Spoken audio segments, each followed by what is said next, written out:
오늘 설교 제목은 사람 낚는 어부 세 번째 시간입니다. 오늘 우리가 함께 읽은 말씀은 예수님께서 물고기 잡는 시몬 베드로 그리고 그의 동료 야고보와 요한을 예수님의 제자로 부르시는 이야기입니다. 예수님은 이렇게 열심히 일하는 사람들을 제자로 부르셨습니다. 일터에서 열심히 그리고 바쁘게 일하는 사람들을 예수님께서 제자로 부르셨습니다. 예수님은 12명을 제자로 삼으셨는데 12명 중에는 예수님을 배신한 가롯 유다 같은 사람도 있었습니다. 여러분은 어떤 제자입니까? 혹시 가롯 유다 같은 제자는 아닙니까? 예수님은 제자 중에서 시몬 베드로를 사랑하셨는데 우리는 베드로 같은 제자가 되어야 합니다. 가롯 유다 같은 제자가 되어서는 안 됩니다. 어떻게 해야 베드로 같은 좋은 제자가 될 수 있습니까? 지난 두 번의 설교 우리가 이미 배웠습니다. 그죠? 첫 번째는 순종해야 된다. 순종해야 예수님 제자가 된다 말씀드렸지요. 예수님의 제자는 순종해야 예수님의 제자가 됩니다. 불순종하면 예수님의 제자가 되지 못합니다. 예수님의 제자는 순종하는 훈련을 받아야 합니다. 교회는 예수님의 제자들이 순종 훈련받는 곳입니다. 두 번째는 전도해야 된다 말씀드렸죠. 전도하지 않으면 예수님의 제자가 아닙니다. 예수 믿지 않는 어떤 사람이 아니면 여러분의 친구가 오래된 친구가 여러분에게 이렇게 말하면 여러분은 예수님의 제자가 아닙니다. 나는 저 사람하고 20년 넘게 알았는데 지금까지 그 사람이 교회 다니는 사람 크리스찬인 줄 몰랐어요. 내게 한 번도 같이 교회 나가자고 말하지 않았어요. 이런 소리 들으면요, 그 사람은 예수님의 제자가 아닙니다. 20년 넘은 친구인데 크리스찬인지 몰랐다면 그 사람은 절대 크리스찬이 아닙니다. 20년 넘게 가족처럼 친하게 지냈는데 같이 교회 나가자는 말 한 번도 안 했다면 당신은 예수님의 제자가 아닙니다. 예수님이 제자 삼으신 이유가 바로 전도 때문입니다. 우리는 두 번에 걸쳐서 예수님의 제자에 대해서 이렇게 순종하는 것, 전도하는 것 두 번에 걸쳐서 배웠습니다. 순종해야 하고 전도해야 예수님의 제자인 것입니다. 그런데 순종도 못했어요. 전도도 못했어요. 반드시 이것을 해야 합니다. 순종 못해도 이것 하면 됩니다. 전도 못해도 이거 하면 됩니다. 그게 뭡니까? 이거 하면 예수님의 제자가 되고요, 하나님의 사람이 됩니다. 100% 완벽하게 하나님의 말씀과 예수님 명령에 순종하지 못했고 전도도 잘 못했다면 이것을 반드시 해야 예수님의 제자가 됩니다. 이게 뭡니까? 회개입니다.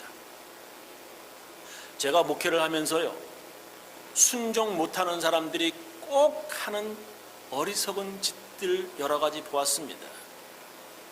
순종하지 못하는 사람들이 불순종해서 저주받는 게 아니에요. 이런 짓을 해서 하나님의 저주를 받습니다. 신명기 28장에 보면 순종하는 사람들에게 하나님께서 이렇게 약속하십니다. 네가 네 하나님 여호와의 말씀을 삼가 듣고 내가 오늘날 네게 명하는 그 모든 명령을 지켜 행하면, 순종하면 말이죠, 네 하나님 여호와께서 너를 세계 모든 민족 위에 뛰어나게 하실 것이라. 네가 네 하나님 여호와의 말씀을 순종하면 이 모든 복이 네게 임하며 네게 미치리니 성읍에서도 복을 받고 들에서도 복을 받을 것이며 네 몸의 소생과 자식들이죠, 네 토지의 소산과 네 짐승의 새끼와 네 우양의 새끼가 복을 받을 것이며 네 광주리와 떡반죽 그릇이 복을 받을 것이며 네가 들어와도 복받고 나가도 복을 받을 것이니라. 순종하는 사람들에게 하나님께서 복을 주시겠다고 약속하셨습니다. 그리고 불순종하는 사람들에게 하나님께서 이렇게 또 약속하십니다. 네가 만일 네 하나님 여호와의 말씀을 순종하지 아니하여 내가 오늘날 네게 명하는 그 모든 명령과 규례를 지켜 행하지 아니하면 이 모든 저주가 네게 임하고 네게 미칠 것이니 네가 성읍에서도 저주받으며 들에서도 저주를 받을 것이요 또 네 광주리와 떡반죽 그릇이 저주를 받을 것이요 네 몸의 소생과 자식들까지도 저주받는다 했어요. 네 토지의 소산과 네 우양의 새끼가 저주를 받을 것이며 네가 들어와도 저주를 받고 나가도 저주를 받으리라. 하나님께서 이렇게 말씀하셨습니다. 하나님께서는 순종하는 사람들에게 복을, 불순종하는 사람들에게 저주 내리시겠다고 약속하셨습니다. 그런데 이렇게 말씀하신 하나님은 반드시 그 약속을 지키셨습니다. 근데 불순종하는 사람들은 불순종해서 하나님의 저주 받는 것이 아니라 불순종한 후에 이런 짓을 하기 때문에 하나님의 저주를 기어이 그리고 반드시 꼭 받습니다. 대부분의 불순종하는 사람들이 이런 잘못을 저지르기 때문에 하나님의 저주를 받습니다. 그게 뭡니까? 첫 번째는 변명과 핑계를 대는 거예요. 자기가 불순종했는데 자꾸 변명을 둘러대고 핑계를 댑니다. 예를 들면 아담이 하나님의 명령 어기고 선악과를 따먹었을 때 하나님이 주셔서 함께하게 하신 여자 때문이라고 핑계를 댑니다. 자기 잘못이 아니라 그 여자 만들어주신 하나님 때문이라고 하는 것입니다. 아내 때문에, 남편 때문에, 직장 때문에, 원래 이렇게 태어난 성질 때문에, 마귀 때문에, 누구 때문에, 무엇 때문에 내가 이런 불순종을 하게 되었다는 것입니다. 자기는 잘못이 하나 없어. 교회에서 목사님 때문에, 장로님, 권사님, 집사님 때문에 교회를 떠나게 되었다는 것입니다. 성경에 보면 사울 왕이 주의 종 사무엘을 통해서 받은 하나님 말씀에 불순종하는 이야기가 기록되어 있습니다. 주의 종 사무엘이 아멜렉족을 진멸하라고 하는 하나님의 명령을 사울 왕에게 사무엘이 전달했습니다. 하나님 말씀을. 진멸, 히브리어로 헤렘이라고 하는 말은 하나님께 바쳐졌다라고 하는 뜻입니다. 여리고성이 하나님께 바쳐졌다라고 하는 것은 여리고성이 하나님의 것이다 라고 하는 뜻입니다. 그래서 금이나 은, 여리고성에서 나온 금이나 은은 다 모두 하나님께 바치고 짐승들은 모두 죽여야 했습니다. 그런데 하나님께서 바쳐진 여리고성에서 아간이라고 하는 사람이 하나님의 것인 금을 훔쳤습니다. 누군지 나오라야.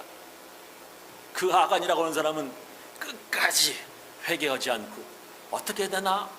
이 많은 사람들 중에서 정말 나를 콕 집어 잡아낼 수 있을까? 하고서 살폈습니다.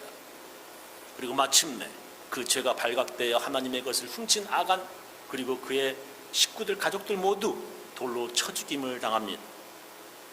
이렇게 진멸이라고 하는 헤렘이라고 하는 것은 하나님께 바쳐진 것입니다.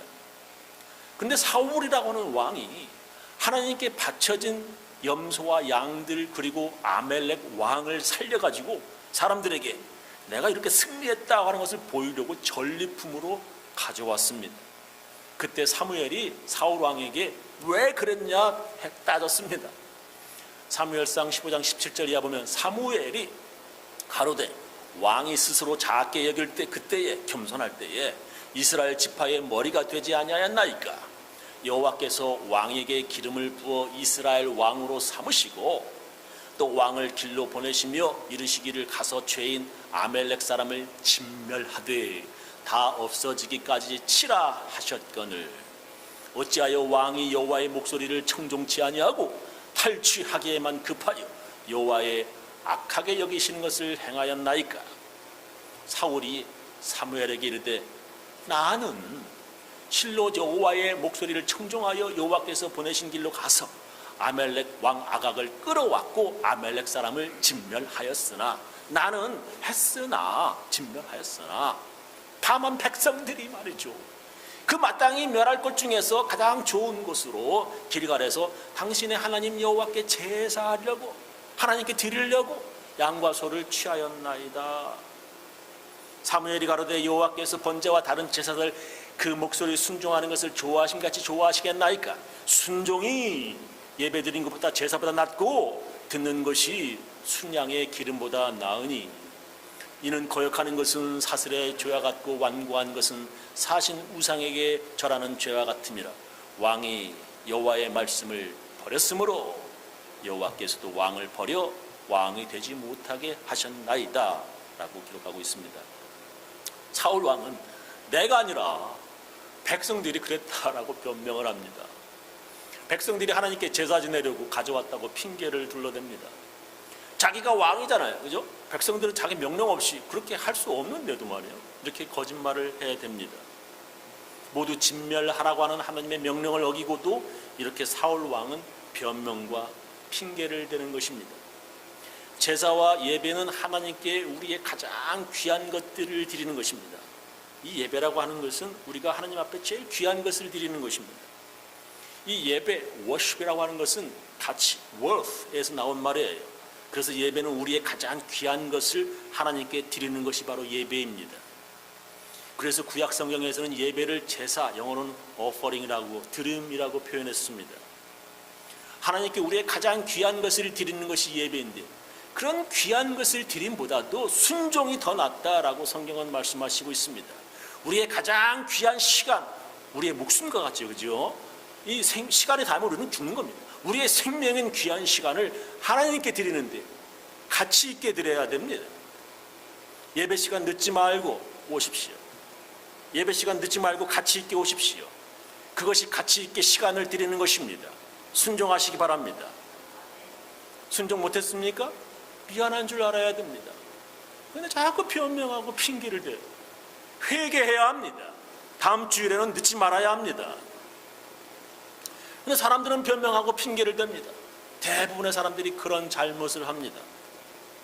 하나님께서 원하시는 것은 그런 아담과 하와가 했던 핑계가 아닙니다. 하나님께서 원하시는 것은 사울이 했던 그런 변명이 아닙니다. 하나님이 원하시는 것은 회개입니다. 또 어떤 사람들은 순종하지 못했는데 이거 해서 하나님의 저주를 받습니다. 이게 뭘까요? 두 번째 거는 숨고 도망가는 겁니다. 하나님의 명령에 불순종하여 저주받는 사람들이 두 번째 특징이 뭐냐? 바로 숨어버리고 도망치는 사람들입니다.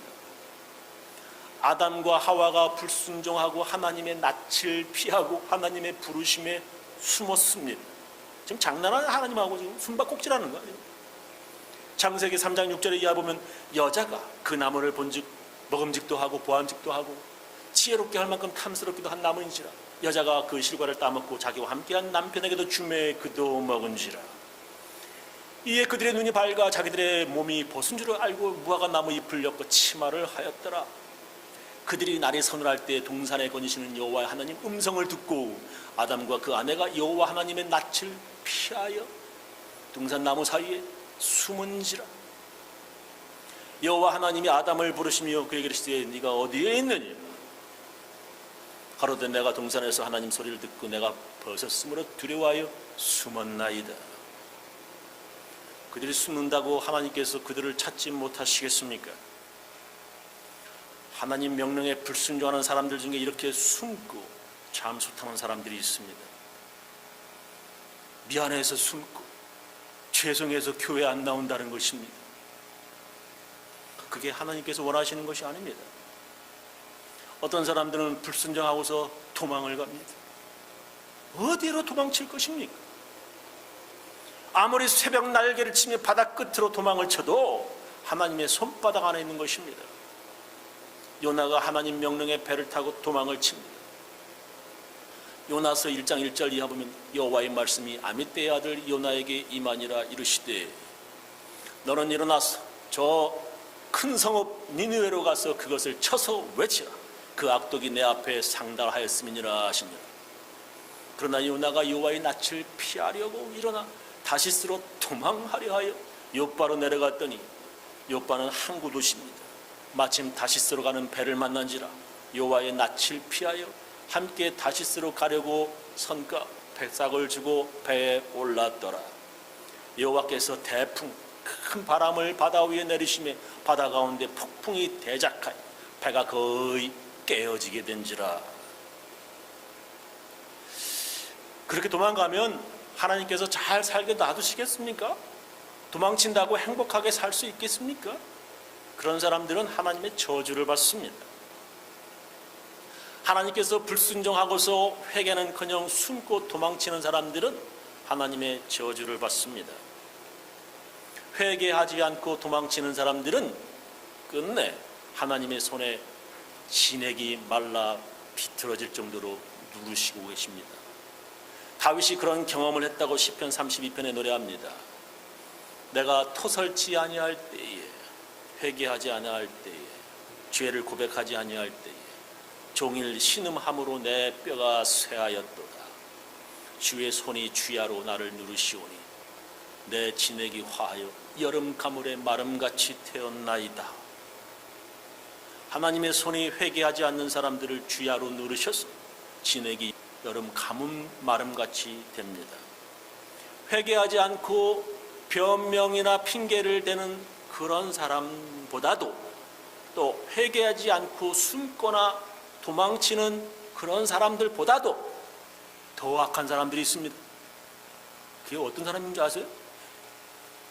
불순종해서 하나님의 저주받는 것이 아니라 이렇게 해서 저주를 받는데, 첫 번째는 변명이나 핑계를 댄다는 거예요. 두 번째는 숨거나 도망친다는 거예요. 근데 그런 사람들보다도 더 악한 사람들이 있습니다. 하나님께서는 불순종하고서 핑계대거나 또한 하나님 무서워서 숨고 도망치는 것은 그래도 좀 애교로 봐주시고 좀 덜 때리십니다. 그러나 이런 짓 하면 그 사람은 반드시 저주받고요, 기필코 지옥에 갑니다. 세 번째는 끊어버리는 거예요. 끊어버려요. 그 사람들은 관계를 끊어버리는 사람들입니다. 쌓아왔던 관계를 단번에 잘라버리는 사람들입니다. 아주 악하고 아주 위험한 사람들입니다. 가룟 유다는 예수님을 은 30에 팔고서 예수님과의 관계를 완전히 끊어버렸습니다. 유다가 목을 매어 자살한 것입니다. 자기 스스로 목숨을 끊어버린 것입니다. 가룟 유다가 예수님을 은 30에 팔아 넘긴 그것이 가룟 유다에게는 너무나 큰 죄책감이 들고 너무너무 미안하고 죄송스럽고 그래서 자살을 했습니다. 너무나도 예수님께 미안해서 나의 죽음으로 그의 잘못을 대신하겠다는 것입니다. 하나님께서 그런 것을 원하셨습니까? 하나님께서 원하시는 것은 그런 것이 아닙니다. 하나님께서는 그런 죽음, 그런 자살을 원하시는 것이 아니라 회개를 원하시는 것입니다. 교회에서도 그런 사람들이 있습니다. 불순종하고 잘못해서 교회에서 목사가 권고하고 말하죠. 권유하죠. 싫은 말 들었다고 말해요. 관계를 아예 끊어버리려고 하는 사람이 있습니다. 그래서 그 사람이 잘못해도 목사는 아무 말도 못하고 그냥 내버려 둬야 됩니다. 조금이라도 자기 기분 상하게 하면 관계를 끊어버리고 다시는 안 만나겠다고, 다시는 교회 안 나오겠다는 것입니다. 그렇게 쉽게 단절하려고 하는 사람은 고쳐질 수가 없는 사람이에요. 회개하지 않고 저주받은 가룟 유다와 같은 그러한 사람입니다. 그러나 베드로를 보세요. 예수님 모른다고 3번이나 하녀에게 부인했습니다. 아니, 베드로가 말한 사람이 무슨 왕이나 높은 관리도 아니에요. 그렇다고 경찰이라든지 뭐 형사, 뭐 조사 담당자도 아닌 별스럽지도 않은 하녀였습니다. 하녀 앞에서 베드로가 두려워해서 나는 예수님 모르는 사람이야 부인했습니다. 그것도 3번씩이나 말입니다. 그런 사람이 무슨 예수님의 제자이며 예수님의 수제자입니까? 제일 높은 제자예요. 두고두고 망신스러운 일이고요, 정말 창피스러운 일인 것입니다. 그런 사람이 무슨 제자냐, 그런 사람이 무슨 목사냐. 그러나 베드로가 진정 위대한 것은 회개하였기 때문입니다. 예수님 말씀이 생각나서 밖에 나가서 심히 베드로는 통곡을 하였습니다. 가룟 유다는 죽어버렸지만 베드로는 회개해 예수님의 수제자가 되었습니다. 다윗도요, 다윗 왕도 밧세바와 간음하고 주의 종 나단을 만나서 나단을 통해 기분 나쁜 말을 듣습니다. 주의 종 나단은 다윗이 이스라엘 왕이라고 예의나 격식을 갖추어서 말하는 것이 아니라 엄하게 그리고 아주 험악하게 말을 했습니다. 그런 주의 종 나단의 말에 왕 다윗은 기분 나빠하지 않고 무릎을 꿇었습니다. 왕인 자기에게 함부로 말하는 주의 종 나단에게 복수하지 않았습니다. 하나님께서는 회개한 다윗을 용서하시고 그를 높여주셨습니다. 하나님께서는 회개하라고 하는 하나님 말씀을 전한 나단이라고 하는 주의 종보다도 나단이 전한 하나님 말씀 듣고 회개한 다윗을 더 사랑하시고 더 존귀하게 만드셨습니다. 사람이 전한 말을 하나님의 말씀으로 듣는 사람들이 하나님의 말씀을 전하는 사람보다 더 위대합니다. 전하는 사람보다 듣고 회개하는 사람들을 하나님께서 더 사랑하십니다. 순종하지 못한 사람이 순종한 사람과 같은 등급, 같은 반열에 오를 수 있는 길이 바로 회개입니다. 하나님께서는 회개한 사람 보면 하나님께서 너무너무 기뻐하십니다. 우리 잘 아는 말씀이죠. 내가 너에게 이르노니 이와 같이 죄인 하나가 회개하면 하늘에서는 회개할 것 없는 의인 99을 인하여 기뻐하는 것보다 더하리라. 그죠? 하나님은 회개하는 자들을 사랑하시고 예수님은 회개하는 사람들을 제자로 삼으십니다. 베드로 같은 예수님의 제자가 되려면 순종해야 하고 전도해야 되는데 그렇지 못하면 반드시 회개해야 합니다. 요약하면서 제 설교를 마치겠습니다. 예수님의 제자가 되는 것은 순종과 전도입니다. 순종해야 예수님 제자가 될 수 있고 예수님의 제자들은 순종하는 훈련을 받아야 합니다. 예수님은 전도를 위해 바쁜 사람들을 예수님의 제자로 뽑으셨습니다. 예수님의 제자라면 예수님이 땅 끝까지 전도하라고 하는 예수님 명령에 순종해야 합니다. 그렇게 순종하지 못하고 전도 못하였으면 이것을 반드시 해야 합니다. 그것은 바로 회개입니다. 순종하지 못했으면 미안한 줄 알고 회개하여야 합니다. 누구 때문이라고 핑계대지 말고 숨고 도망가지 말고 무릎 꿇고 회개하여야 예수님의 제자가 되는 것입니다. 저는 우리 교인들 모두 회개하면서 예수님의 좋은 제자들 다 되시기를 예수님의 이름으로 축원합니다. 기도하시겠습니다.